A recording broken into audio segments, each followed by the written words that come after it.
Let's talk about the potential rise of Bloodcurdle. Before I jump into this video, let me just say at the start that I have been playing Universes for about a year now. I've probably played around 2,000 games.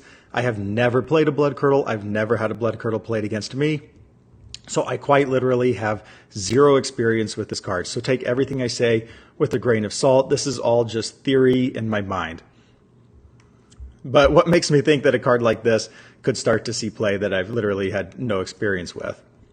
Well, to review the action, it says it's a 4-diff that has a form, remove, commit 1 foundation, commit your rival's character, and it's on the evil, order, and void symbols.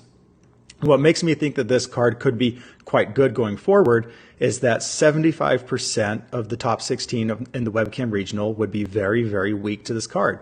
So we had 5 Mirios, we had 3 Eraser Heads, 2 Nomus, and 2 Overhauls. And what do all 4 of these characters have in common? They're all very, very weak to Bloodcurdle. They are all relying on their face for some key defensive ability. Mirio's trying to take an attacks damage down to 0. Eraserhead is giving everything -2 speed and picking up an erase. Nomu's taking your damage down to 6. And Overhaul is getting to block, ignoring progressive difficulty from his stage. So all 4 of these characters really do not want to be committed down. And you also have this trio of impossible to kill life characters that didn't make top cuts in the webcam regional, but I suspect we'll see a lot more numbers at Gen Con this weekend and probably at every regional going forward. Because Nejire Hado gets to gain health and give everything -2 speed, Recovery Girl's building foundations from her discard pile, and Momo's giving everything - speed. She's building from her card pool, and she's fishing in her discard pile for blocks. And then you also have just a ton of other very, very strong characters in the meta right now that would also be susceptible to Bloodcurdle. So just some that I'll point out: Tetsu, trying to take something down to 1, Mineta 2, taking the speed down to 0 and drawing a card, Toru 2, getting to add an attack back to hand, Eraserhead and Todoroki getting cancels of both their own variety. So why has Bloodcurdle not seen play when it seems like a very, very strong action? And here, let me move myself over here. Well, first of all, the symbols have been pretty weak. Up until now, the void and evil symbols have been pretty C tier. The order symbol saw a big resurgence with set 4, but before set 4 was pretty weak itself. Bloodcurdle is a blank card in probably the majority of matchups. So it's, it's hard to main board a 4 difficulty action that checks a 4 when it's just blank more than half the time. And then it also has very, very high costs. Like I was just saying, it's a 4 difficulty action. It's a 4 check. It doesn't replace itself, meaning it's not going to draw you a card. So if you're a 5-hander, well, now you're a 4-hander if you use Bloodcurdle, and it commits a foundation. So if you check a 3 on this, you're going to be committing 2 foundations to start your lethal attack string. And it wants to be played as your first form. So for example, if you were on Evil and you played an opening attack and then you followed it up with a Vile Seizing, your opponent fails the Vile Seizing check, so you get to draw, and then you draw. If you draw a Bloodcurdle, it kind of feels too late because then you'd be playing Bloodcurdle on a 6. And, unless you know for a fact that you've got the checks and only 2 more attacks or something wins you the game, you're probably not going to be playing Bloodcurdle on a 6. So for these reasons, this card's mainly been rejected by the community, and it kind of exists in the friend zone of Universes, and the friend zone of Universes is called the sideboard. To where, I like you in the sideboard. I could see bringing a few copies in sometimes on certain matchups, but you're not going to, you're not main board material. Okay, what's changed?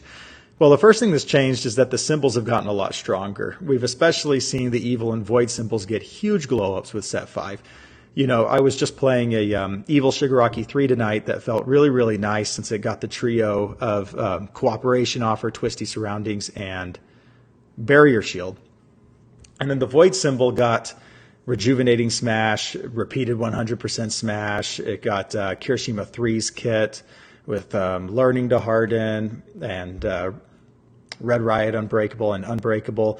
And then the order symbol hasn't gotten any worse. It really hasn't. I think in the webcam regional, it just didn't see a lot of play.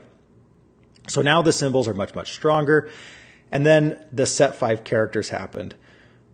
The set 5 characters have been very, very popular. Everybody wants to play them. They've been very, very strong, and they all have defense on face. The only strong set 4 character that doesn't really have defense on face is Deku 4.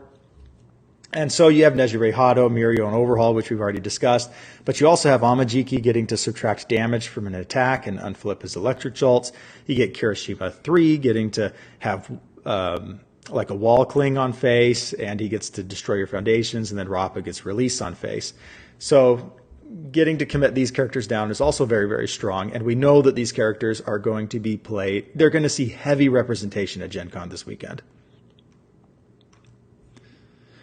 Which characters run Bloodcurdle the best? Again, I have zero experience with Bloodcurdle. This is just in my mind. I would think that 7-handers run Bloodcurdle better since you really want to draw into it. So on the order symbol, I think a character like Shigaraki 3 could really run a nice Bloodcurdle, especially because Shigaraki 3 struggles killing defensive characters because he's not adding damage to attacks on face and he's not adding speed. He does get the benefit of drawing a million cards, but you know, on the order symbol, he's going to be very, very dependent on his indiscriminate shocks hitting.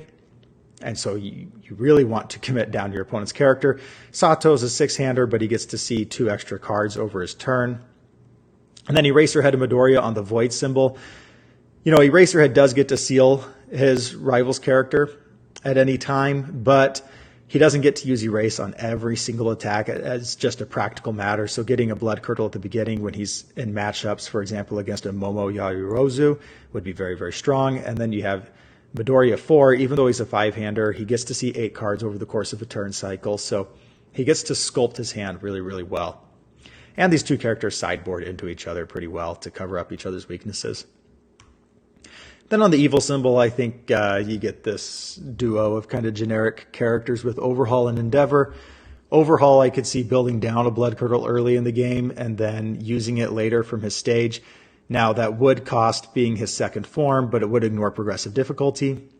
So I could see that in a pinch using it. But what do you think? Will Bloodcurdle see play, or will this continue to be a sideboard card?